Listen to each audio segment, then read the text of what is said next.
ẹ̀yin ẹgbẹ́ mi ẹ tẹ̀lé mi ká lọ. ẹgbẹ́ mi ẹ tẹ̀lé mi ká lọ. Olómele kó tẹ̀lé mi ká lọ. Onígangan ó yá tẹ̀lé mi ká lọ. ẹ̀yin onídùndún oní ẹ tẹ̀lé mi ká lọ. oníṣẹ̀kẹ̀rẹ̀ onídùrù ẹ tẹ̀lé mi ká lọ. kájọ lọ kó lóríire. Abdul Malik ọmọ mo ṣe Bọ́lá tán.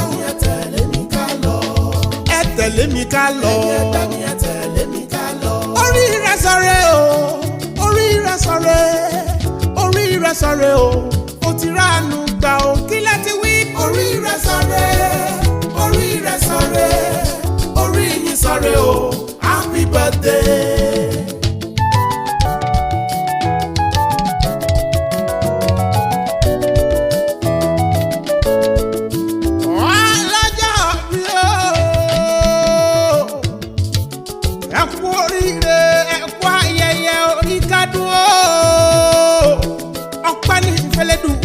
Ọba tó dá gbogbo wa ọdọọdún láàárọ̀ rògbò ọdọọdún láàárọ̀ òòṣà ọdọọdún làárọ̀ mọ́ òbí lórí àtẹ wọ́n ní bí ọdún bá kọ́dún o ìgbèrègùn amáwọ̀ tutù wálé ayé o ìgbèrègùn ọmọrọ̀ lọ́jọ́ alhamdulillahi rabbil alamin alhaji Abdul Malik Ìṣọ̀lá o mo ṣe Bọ́lá tán o olówó orí ọkọ̀ adé tutù oyiza ome fún o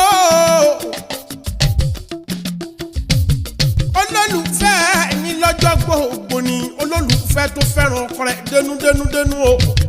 ìfẹ́ yín adálẹ̀ o mo nífẹ̀ẹ́ yín ó máa dùn ní kò nìkan lágbára lọ́wọ́ lọ́wọ́ ọba mi ọba jíkí adé tutù lóníkẹ́mi ó máa kì í lọ́jọ́ gbogbo ó ní lágbára lọ́wọ́ lọ́wọ́ ọba mi bó tilẹ̀ kẹ́ wá pẹ́ láyé tó ó láyé òní máa sáré ọmọ baba Akbar baba Aṣíà baba Malika baba Farida o àwọn ọmọ yóò yàn wọ́n yànjú o ẹ̀yọ́ òní máa sáré ọmọ alùbáríkà ẹ̀pẹ̀tẹ̀ ni fún gbogbo wọn gbogbo amúyàdùn pátá o àwọn ọmọ ìyá yín o gbogbo àwọn ọmọ Alhaji wa Abubakar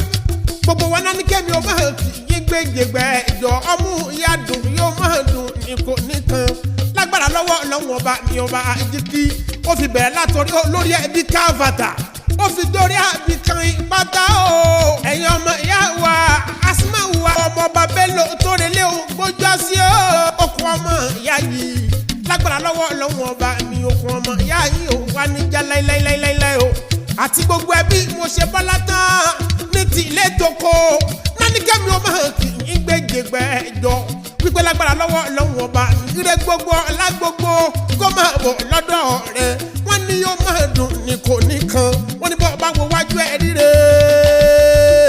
Alhaji wa Abdul Malik Ìṣọ̀lá mo ṣe Bọ́lá tán o bẹ́yìn bá wẹ̀yìn kẹ́ ríre ẹ bá wà wapá ọ̀tún apá òsì tẹ̀ ẹ̀yìn ire gbogbo ní kẹ́ máa bá ń bẹ̀ bámbámbámbámú o ìlọsíwájú o yóò máa bá gbogbo yín o lágbára lọ́wọ́ lọ́wọ́ ọba mi ọba ayíkiri o. Aláyí Ìṣọ̀lá o òrékè lẹ́wà tí yín ò jàre Adé tutù òyìnbá omi fún ọmọọba tí fẹ́ ọmọọba di méjì lẹ́dẹ̀ẹ́ ti yẹ wọ́n ní kẹ́mi ó máa kì í lọ ìfẹ́ yín o ìfẹ́ tó ládùn tó lóyin ìfẹ́ bí èyí òwúrọ̀ tẹ́jọ́ dàgbà tẹ́ẹ̀dùn kó tẹ̀sùn láàrin ọmọ alibarika Al-Qur'ani. oníkẹ́mi ó máa kì í lọ sílé bàbá tó bí ọlọ́mọ Ejigbo nílé o ìwọ lọ́mọ irin ọmọ láńróró ọmọ Ejigbo ọmọ apẹ lábàjẹ́ o ọmọ àpèwà àjòyè ìwúrí mọ̀rọ́lọ́dẹ yà kí mọ̀rọ́dẹ wẹ́rẹ́ mo sáwọ́ gbó lọ ìbọn mo lómi mẹ́rin lẹ̀ ẹ̀yà kí n lè yín ara mẹ́lúmẹ́lú ara olúkúkúsá ara odò tíjọ́ òrùfọ́n tí ń bẹ lẹ́jà ayé gbogbo lódò mẹ́lẹ́jẹ́ Èjìgbò olùkúsá omi àjíbù fáwọn ará oko ni ewu filẹ̀ hàn mí fọ̀nà hàn mí ọmọ adájọ́ jìyàn o ewu ló bí mi wọn gbọ́dọ̀ mẹ́mú fúfú o ó sa ògìyàn lọ́wọ́ mi dàgbà wọn gbọ́dọ̀ mú òwúrọ̀ àtẹ̀mú àtòwúrọ̀ tẹ́ gbọ́dọ̀ mú sílé yín ìgbà tí mẹ́mú ọpẹ́ tí mẹ́mú òwúrọ̀ kí ni gbàgbọ́ ní kí n máa rìn nílẹ̀ sílé bàbá tó bí yín lọ́mọ ọmọ ewu délé ọmọ dàkín ewu wúrin ọmọ arílẹ̀ gbẹ̀wúrà ilé ọmọ olóṣàbọ̀ náà máa ti jíjẹ́ gbin lágbára lọ́wọ́ lọ́wọ́ ọba mi ẹ̀ṣọ́dún èyí náà kátújọ péjú sí tẹ̀mí sí nínú ọ̀la ńláńláńlá happy birthday we wishing you long life and prosperity rẹ̀ pẹ̀tẹ̀pẹ̀tẹ̀ ni adúmọ̀lìkì mo ṣe bọ́lá tán aláòótọ́ alákùsẹ̀yìn jaburata aláòótọ́ alákùsẹ̀yìn ọkọ̀ wa dé tuntun aláòótọ́ alákùsẹ̀yìn jaburata olóríire gbogbo gbà aláòótọ́ alákùsẹ̀yìn lọ́lá Al-Qur'ani aláòótọ́ alákùsẹ̀yìn ọkọ̀ adé tuntun aláòótọ́ alákùsẹ̀yìn adé tuntun ló ní kí a máa pariwo bẹ́ẹ̀ aláòótọ́ alákùsẹ̀yìn ó sọ wípé àlòdálẹ́ ni o